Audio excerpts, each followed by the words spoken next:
రచయిత చందన గారు. కథ devils are you are mine part 56. కథలోకి వెళ్దామా? ఆ కపుల్ని ఎవరు చూసినా మేడ్ ఫర్ ఈచ్ అదర్ అనుకుంటారు. ఇద్దరు ఒకరిని ఒకరు హక్ చేసుకొని చాలాసేపు అలా అట్మాస్ఫియర్ ఎంజాయ్ చేస్తారు.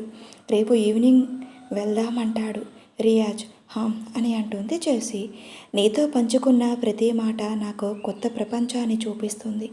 నీతో పరిచయం కూడా నన్ను నాకే కొత్తగా చూపిస్తుంది. ఆ క్షణం నుంచి ఎందుకో తెలియదు, నీతో ఉంటే నాకు సమయం కూడా తెలియదేమో అన్నంత పరవశం కలుగుతుంది అని జెస్సీ అంటుంది. నాదో సేమ్ ఫీలింగ్ మందారం అని రియాజ్ అంటాడు. నాకు నన్ను కొత్తగా పరిచయం చేసినట్లుగా ఉంది. నా అణువులో మీరు నిండిపోయారు. లవ్ యూ అని అంటుంది జెస్సీ. ఆ లవ్ యూ టూ మందారం. ఏవండి, వదలకండి నన్ను, నా ప్రాణం పోయినా వదలనే అని ప్రామిస్ చేస్తాడు రియాజ్. అతన్ని హక్ చేసుకొని ఆస్తిగా ముఖం నిండుగా ముద్దులు పెడుతుంది. ఆమెలో పొంగుతున్న ప్రేమ భరించలేకపోతున్నాడు రియాజ్. అతను కూడా జెస్సీ ముఖం నిండుగా ముద్దలతో ప్రేమను కురిపిస్తాడు. ఇద్దరు ఇరు కౌగిలుల మధ్యలో రాత్రి ఎప్పటికో నిద్రపోయారు.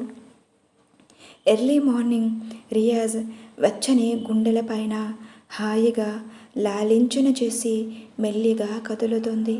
అతను ఇంకా నిద్రలేవడు. చుట్టూ చూసి తన చెవిని చేరుతున్న అతని హృదయ స్పందనలు వింటూ ఎందుకు ఇంత వేగంగా కొట్టుకుంటుంది అని మనసులోనే అనుకుంటూ ముద్దు ఇస్తుంది. రియాజ్ పెదవులు విచ్చుకుంటాయి. ఆమె కదిలినప్పుడు అతనికి మెలకువ వస్తుంది.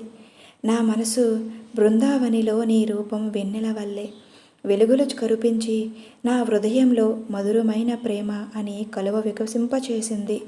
ఆ కలువ రెక్కలు విప్పుకొని ఆ కలువ రెక్కలు నీకై వేచి చూస్తుంది. లవ్ యూ అని మరోసారి చిరుముద్దులు అద్ది పైకి లేస్తుంది. అతని రూపును చూస్తూ కళ్ళల్లో నింపుకొని నా ప్రతిరోజు మీతోనే మొదలు అవ్వాలి అని అందరికీ అసూయ పట్టేంత అందంగా ఉన్న రియాజ్ని చూస్తూ ఫ్రెష్ అవ్వడానికి వెళ్ళింది. ఆమె వెళ్ళగానే కళ్ళు తెరిచి ఇంత ప్రేమేంటే పిచ్చి పిల్ల, మనసుతో ప్రేమించే ప్రేమలో అన్యోన్యత ఉంటుంది, అర్థం చేసుకునే మనసు, అనురాగం పంచే హృదయం ఉంటుంది. ఇదే నిష్కలమైన ప్రేమకు నిదర్శనం. అది నీలో చూశాను మందారం అనుకుంటూ లేచి ఒళ్ళు విరుచుకుంటూ ఫోన్ తీసుకొని బయటికి పోస్తాడు. ఎవరో కాల్ చేసుకుంటూ ఫ్రెష్ అయి వచ్చిన జెస్సీకి తన మరదల నుంచి కాల్ వస్తుంది. జెస్సీ ఫోన్ లిఫ్ట్ చేసి అమ్మా ఎలా ఉన్నారు? బాగున్నాను జెస్సీ. అల్లుడు గారు ఎలా ఉన్నారు? ఎప్పుడు వస్తున్నారు? లండన్ రీచ్ అయ్యారా? అయ్యామంటుంది. రావడానికి 20 days పట్టొచ్చమ్మా. నాన్న ఎలా ఉన్నారు? బాగున్నారు తల్లి.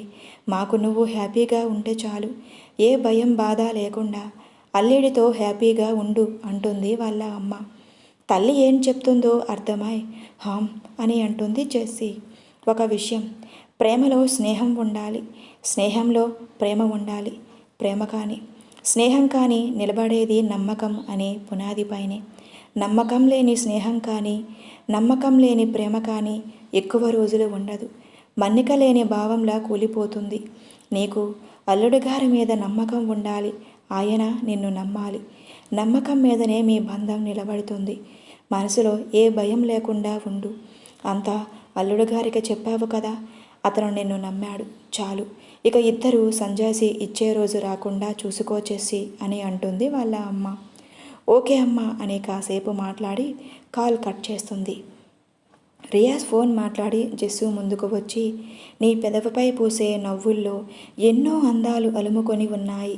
ఆ అందాలు అన్నీ సప్తవర్ణాల హరివల్లే నా హృదయాన్ని మృదుగా తాకి నాకు ఉషోదయ వేళ మేల్కొలిపే ఈ అందమైన నీ నవ్వుని నాకు పరిచయం చేశావు. అందుకే నా మనసు నిన్ను అనునిత్యం శుభోదయ వేళలో తలుస్తూ నిద్రలేస్తున్నా.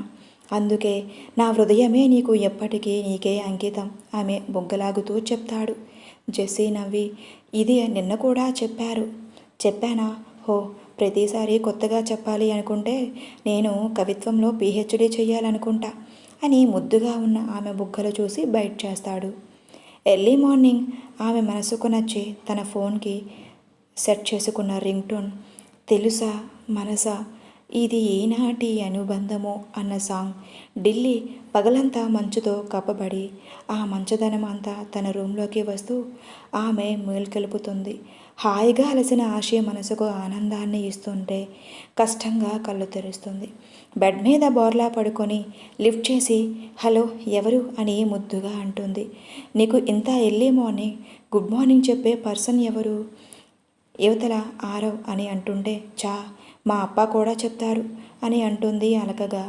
కాదు అని వెల్లికిలా పడుకొని వీడియో కాల్ చెయ్యొచ్చు కదా. చెయ్యొచ్చు, మరి విశ్వరూపం చూడలేవు, అందుకే చెయ్యలేదని ఆరవ్ అంటే యూ ఇడియట్ గట్టిగా అరిచి నా విశ్వం అనబడే రూపాన్ని తమరు చాలాసార్లు చూశారు అని అందంగా నవ్వేస్తూ అంటుంది.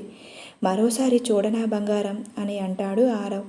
సిగ్గులేదు, బుద్ధి లేదు, ఏమడుగుతున్నాడో చూను అని చడామడా నోటికి వచ్చినట్లు తిట్టి ఒక్క క్షణం సైలెంట్ అవుతుంది. ఆమె సైలెన్స్కు ఆరవ్లో భయం మొదలవుతుంది. ఆషి అని టెన్షన్గా పిలుస్తాడు ఆరవ్.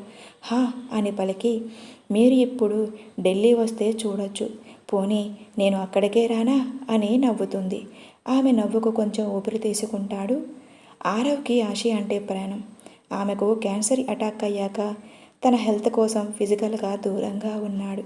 ఆమెకు క్యూర్ అవుతుందా నమ్మకం అతనికి ఉంది. ఆరవ్కి కొంచెం కోపం తగ్గించుకో, లేదంటే చాలా ప్రమాదం అని అంటుంది ఆషి. నాకు తెలిసినంత వరకు నేను ఎవరి మనసు నొప్పించను. నాకు వీలైతే వాళ్ళ మంచి కోరుకుంటాను తప్ప చెడు కాదు. నేను అందరితో స్నేహభావంతో మెలుగుతూనే తప్ప శత్రువుగా చూడను. నా అనుకునే మనిషి బాధపడినా కూడా నేను తట్టుకోలేను. అలాంటి మనసు నాది. నేను నలుగురికి సహాయం చెయ్యాలి, నా వల్ల ఎవరూ పడకూడదు అని కోరుకుంటాను నేను. ఇదే నా ఆలోచన, ఆచరణ. నా అనుకున్న వాళ్ళకి, నా వాళ్లకు ఏదైనా ఆపద తలపెడితే చూస్తూ ఊరుకోను. నాకు కోపం ఎక్కువే, ప్రేమ కూడా ఎక్కువే. నన్ను భరించడం చాలా కష్టం. నేను ఎవరికైనా ఇష్టపడితే చచ్చేదాకా వదిలిపెట్టను. అది ప్రేమైనా స్నేహమైనా. నాది అనుకుంటే ఏది చేయడానికైనా సిద్ధమే. ఇవన్నీ నీకు తెలుసు కదా. కోపం తగ్గించు అంటున్నావా? మహానుభావా, అసలే కోపిష్టివి. ఆ కోపంలో ఏదైనా చేస్తావు. దానివల్ల నీకేం జరుగుతుందో అన్న భయం. నీకేదైనా అయితే నిన్ను నమ్ముకొని బ్రతికి ఉన్నవాళ్ళు ఏమవుతారు? అలకగా అంటుంది ఆషి. నేను ఉన్నంత వరకు నా వాళ్లకు ఏ ఆపద తీసుకురాను అంటాడు. కానీ అతనికి కూడా తెలియదు కదా ఆరవ్ వల్ల తన వాళ్లకు ముంచుకొస్తున్న ప్రమాదం ఏంటి అని. Please like and subscribe for more videos. Thank you for watching.